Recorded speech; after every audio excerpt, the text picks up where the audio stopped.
इसमें हमने लगाया अल्ट्रासोनिक सेंसर। अल्ट्रासोनिक सेंसर की आपको मतलब प्रैक्टिकल रेंज मिल जाएगी अराउंड 250 सेंटीमीटर, 250 से 300 सेंटीमीटर तक वो डिटेक्ट कर सकता है। वो डस्टबिन का जो हाइट है वो उतना नहीं है, ऑलमोस्ट 1 फीट के आसपास है, इसलिए हम ये सेंसर यूज़ कर सकते हैं अल्ट्रासोनिक। तो अल्ट्रासोनिक हमने क्यों यूज़ किया है, बिकॉज वो ट्रांसपेरेंट ऑब्जेक्ट को भी डिटेक्ट कर सकता है। तो अल्ट्रासोनिक वेव्स जब पास होती है तो ट्रांसपेरेंट को बाईपास नहीं कर सकते। ट्रांसपेरेंट ऑब्जेक्ट भी, ग्लास भी रखा है तो वो डिटेक्ट कर लेगा कि हाँ सामने इस डिस्टेंस पे ये चीज़ है, ठीक है। यहाँ पे हमने 16:2 LCD डिस्प्ले यूज़ किया है, कंटिन्यूसली मॉनिटर कर रहा है कि इसमें लेवल क्या है ट्रैश का, ठीक है। तो अभी आपने इसके अंदर शायद चार्जर कुछ रखा है ना, तो ये अभी बता रहा है ऑलमोस्ट 16% भरा हुआ है। तो उसके बाद जब इस प्रोजेक्ट को स्टार्ट करते हैं तो ये डिवाइस पहले इंटरनेट से कनेक्ट होता है, तो आपको देना पड़ेगा फ़ोन से भी दे सकते हो, वाईफाई राउटर है तो interface is wifi. So wifi के थ्रू आप इसको इंटरनेट प्रोवाइड करते हो ताकि ये फिर API कॉल करे, API रिक्वेस्ट, ठीक है। इसमें बज़र लगाया है, अगर 90% के ऊपर जाता है तो फिर बज़र ऑन होगा। अल्ट्रासोनिक सेंसर के 4 वायर्स हैं, जिसमें से 2 पावर सप्लाई के हैं एंड 2 एक ट्रिगर एंड इको है। तो ट्रिगर एंड इको इसका यूज़ करके कैलकुलेशंस करके हम ये पता करते हैं कि डिस्टेंस कितना है। तो यहाँ हम कैलकुलेट करें डिस्टेंस यूजिंग अल्ट्रासोनिक वेव्स। तो जैसे जैसे आप ट्रैश फील करोगे डिस्टेंस कम होते जाएगा, उसको हमने मैप किया है in the form of percentage. तो जैसे डिस्टेंस जितना कम रहेगा उतना परसेंटेज ज़्यादा। तो अगर इसकी हाइट 10 सेंटीमीटर है फॉर एग्जांपल, तो 10 सेंटीमीटर को हमने मैप किया है विथ 100%।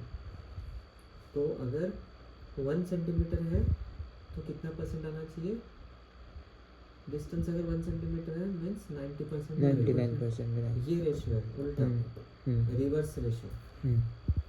यहाँ पे हमने जो हार्डवेयर यूज़ किया है, जो मेन माइक्रो कंट्रोलर है वो वाईफाई इनेबल्ड है, ESP8266 CP2102, जिसको हम नोड MCU भी कहते हैं। बोर्ड का नाम नोड MCU है, चिप का नाम ESP8266 है। ये 2.4 गीगाहर्ट्ज़ के फ्रिक्वेंसी पे काम करता है, इसका जो वाईफाई है।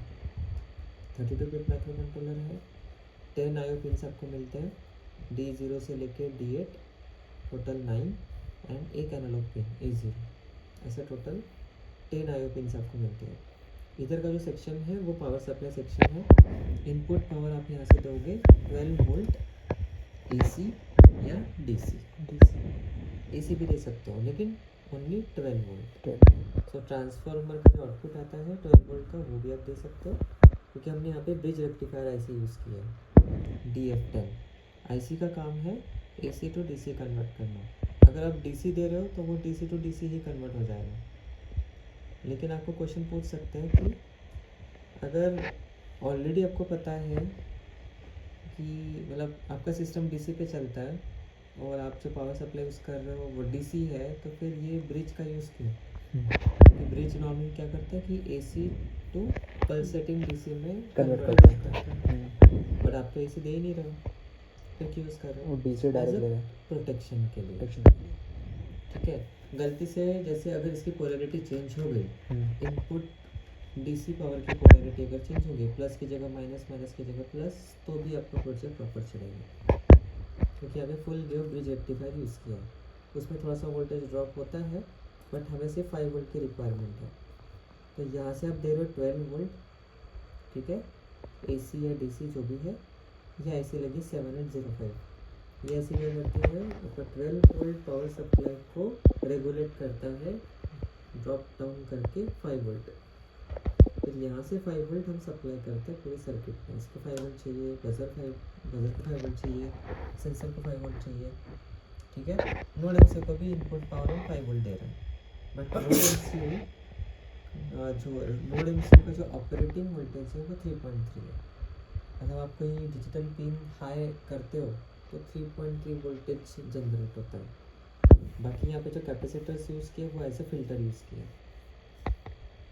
ये सब है, कंटिन्यूसली मॉनिटर करता है एंड सर्वर पे एक HTTP API रिक्वेस्ट कॉल करता है।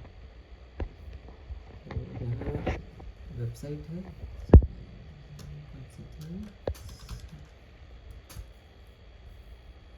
हमें ब्लेजर साउंड करता है ना सब। Smart dustbin. तो IoT पे smart dustbin with real time monitoring and automated alerts. यहाँ पे हम करेंगे लॉगिन। तो अभी ये करंट लेवल दिखा रहा है, अगर चेक करेंगे यहाँ पे कितना 16.7 एग्जैक्टली, यहाँ पे 16.7 है। इसमें से आप हटा दीजिए चार्जर जो रखा था आपने अंदर। अब देखो यहाँ हो गया है, कितना हो रहा है 2.3, 0.8, मतलब ऑलमोस्ट 0 है। तो यहाँ थोड़ी देर बाद अपडेट हो जाएगा। ऑटो रिफ्रेश पे अभी 0.8, ठीक है। अब यहाँ पे 0.0 है, तो यहाँ पे भी 0.0 आ जाना चाहिए। सो 20-30 सेकेंड्स का इंटरवल रखा है, उतने टाइम के बाद API कॉल करते हैं। सर बट अभी बजर उसका कॉल करो और